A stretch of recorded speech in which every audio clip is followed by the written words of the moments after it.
Пойдем скорее от дождика прятаться. Пойдем, мой хороший. Мокро там, да? Капает на тебе, малышка. От дождика прятаться будем? От дождика прятаться. Ну? Давай здесь ладушки.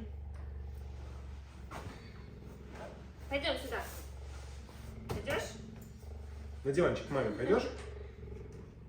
Пойдешь? На диванчик. Будем сейчас Будем сейчас сказки читать. сказки читать, да. Хочешь? Ага, готовы, да? Ну давай. Ребята, всем здравствуйте. Всем привет, друзья. Да. Сегодня хотим попробовать, такой у нас эксперимент, хотим попробовать такую маленькую новую рубрику. Читаем сказки вместе с Герой. Так мы ее назовем, экспромтом придумал. В чем, собственно, заключается суть этой рубрики? Сказки общеизвестные во всем мире. Нам с вами вроде бы известен их сюжет, но если немножечко окунуться в историю и посмотреть, как же эта сказка звучала изначально у авторов и откуда ее история, сегодня хотели бы с вами и вот с Гердой вместе рассказать про историю сказки «Золушка». Да, всем известной сказки «Золушка», откуда она началась, интерпретацию этой сказки, которую делал Шарль Перро и братья Гримм. Ну, собственно говоря, давайте попробуем это сделать. Мы с Машей уже сказку почитали. Такое ощущение, что это вообще не про эту сказку, которую мы знаем с вами. Сделали определенные выписки, да, чтобы вам не было скучно. Мы вот тут постараемся с нашей мурчащей Гердуськой, я вам буду рассказывать, а Маша будет стараться делать так, чтобы Гердочка от нас не ушла. Да. Мы тут немножко выписали, сейчас мы вам будем, собственно говоря, рассказывать про Золушку. Вообще, в принципе, считается, что сказка «Золушка» пришла к нам еще из Древнего Египта. В Древнем Египте она была, ну, скажем так, времена были другие люди, другие нравы, более свободные, более легкие.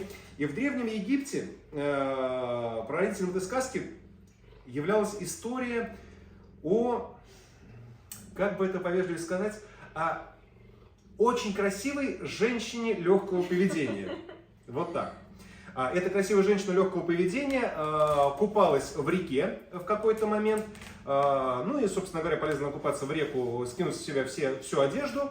Мимо пролетал орел, схватил ее туфельку, ну, башмачок, да, в Египте какие туфельки в тот момент. Вот, схватил ее башмачок, отнес и уронил его на двор у фараона. Фараон, увидев эту маленький башмачок, посмотрел на него, удивился такому маленькому размеру ноги. Дальше, собственно говоря, мы уже с вами историю знаем. Розыск по всей стране, ее нашли, и вот так, собственно говоря, конец сказки понятен, фараон женился на блуднице. Вот. Но это только прародитель этой сказки, да? Идем немножко с вами дальше. Следующим, кто описал эту сказку, это был Жан-Батиста Базиле. Чем этот итальянец очень интересен, он записал сборник народных легенд. Вот. Сборник народных легенд назывался «Сказка сказок», куда, кстати, вошли очень многие прототипы, назовем их так, современных сказок, которые мы с вами знаем. Оттуда же мы, собственно говоря, будем черпать нескончаемый источник мудрости. Итак, у итальянца Золушку звали Зезола в этой сказке. И, собственно говоря, не была она уж такой мирной, замечательной девочкой, которую мы ее с вами знаем. Да, у нее была мачеха, которая ее достаточно унижала, попрекала, заставляла что-то делать, но Золушка с этим, собственно говоря, мириться не хотела, и поэтому она сломала шею своей мачехи крышкой сундука, когда та туда заглянула.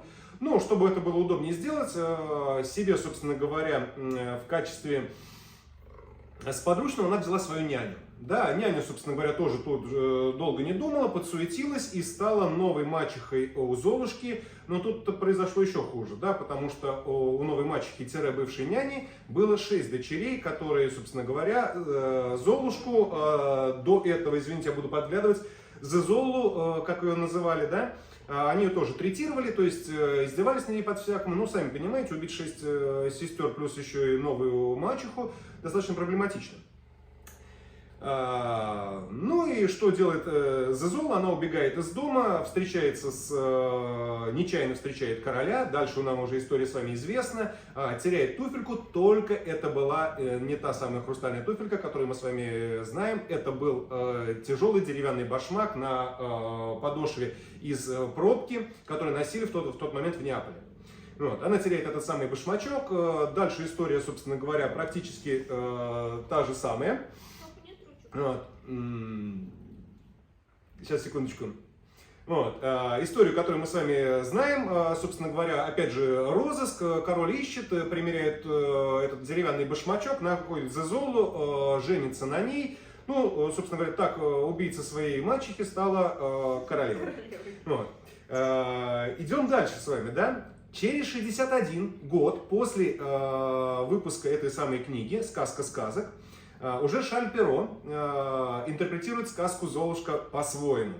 Вот. Ну, там немного отличий, хотя отличия есть и достаточно существенные. Итак, у Шарля Перро вместо доброй феи Золушке помогает мертвая мать. Да, она ходит к ней на могилу, на могиле живет беленькая птичка, которая она говорит о своих горестях, и птичка исполняет ее желания. Следующими, кто попытался интерпретировать эту сказку, уже были братья Гримм. Братья Гримм тоже ее переделали под себя, как они посчитали правильным. Но, по их мнению, вредные сестры, которые, собственно говоря, присутствовали, должны были повлечь наказание за свои какие-то там нехорошие действия, да. Ну и из-за своей алчности, значит, одна из сестер отрезает себе, чтобы натянуть уже хрустальную туфельку. Вот у них она появляется впервые в сказке, чтобы натянуть эту самую хрустальную туфельку. Одна из сестер отрезает себе большой палец на ноге. Вот. А вторая отрезает себе пятку на ноге, да, но это тоже не помогает, потому что принца предупреждают голуби, да, голуби летают вокруг него и поют. Посмотри-ка, погляди, а башмачок-то весь в крови. Погляди-ка, погляди, башмачок-то весь в крови. Вот. Принц замечает башмачок, ну, собственно говоря, я так понимаю, у принца было слабое зрение, он не мог одну девушку от другой отличить, да, и кровь на хрустальном башмачке прозрачном не увидел. Вот, тут он замечает кровь, говорит: ах, вы такие раз такие, все, подайте мне Золушку, появляется Золушка.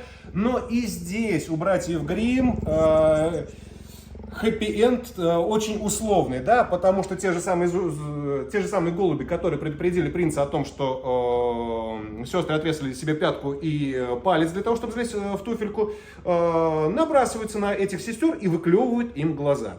Вот. Ну, собственно говоря, что я хотел сказать. Вот и сказочки конец, а кто слушал, молодец. Всем спокойной ночи. Как вам интерпретация сказочки первоначальная?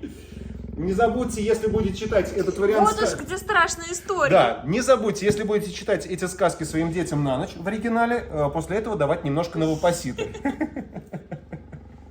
Я надеюсь, ребят, напишите, пожалуйста, понравилась ли новая рубрика. С удовольствием будем продолжать подобные вещи. Потому что интересного очень много. Любопытного очень много, есть о чем рассказать, тем более такие вещи, которых мы с вами не знали.